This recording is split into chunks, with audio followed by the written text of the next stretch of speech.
Welcome back. It's your virtual trans, pan, poly, and pagan tech witch. Let's dive into the magical and practical.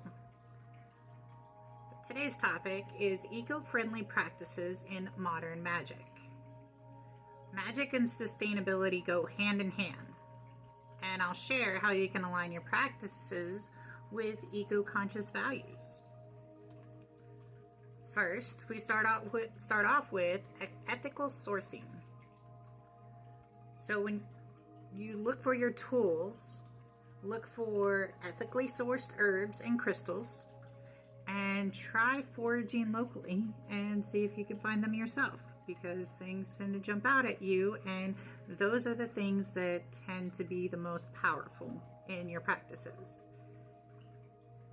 But at the same time, you want to avoid over-harvesting to protect the natural resources.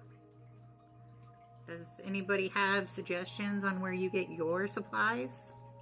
Do you have any tips on sourcing while being sustainable? English is hard. It's also my first language. Probably not. Bad English is my first language. Good English is meh. But on that, moving on. Upcycling in magic. So repurpose old items for your craft. There may be something that you did last year that the intention has wore off, and it's time to recycle those things, those resources, into something new and give it new birth, new life.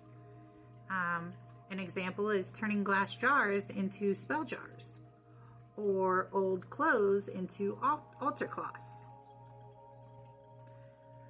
You can create a charm jar using recycled materials that you get from your food items. Instead of throwing things away,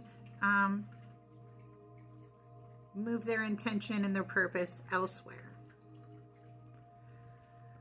Next up, we have nature-based rituals. So if you practice your magic directly in nature, it comes from nature and it goes back to nature, and the cycle handles itself. So if you want to ground, go outside barefoot.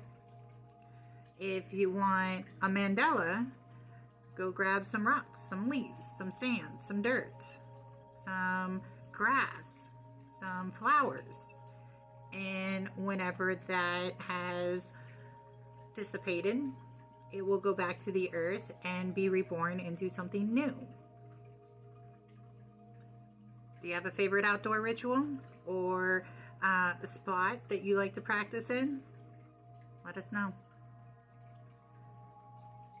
Next up, we have reduce, reuse, and reimagine, which kind of goes back into the thing I was saying before. So keep a digital grimoire to save on paper.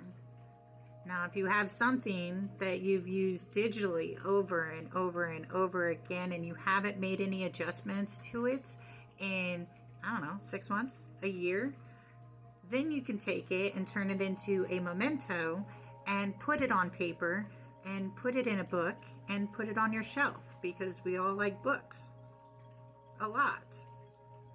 So,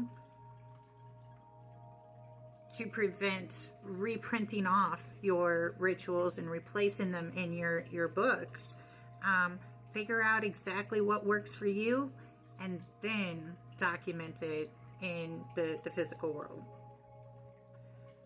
And then using tools you already have instead of buying more.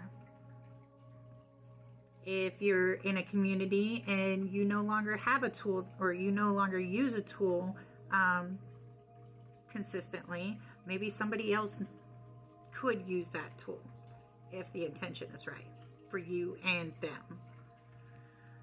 So the question that you can always ask yourself is, how do you balance minimalism with meaningful rituals?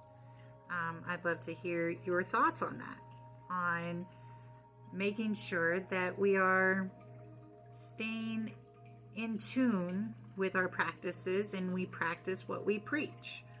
Even though I'm not really a fan of that phrase, but I guess it does apply here. Make it work for you, and make it work in a way that it will work for future generations. So, every choice that you make for the earth, on the earth, can be sustainable, and we can protect all things that we love and keep it for the next generation. See y'all next time.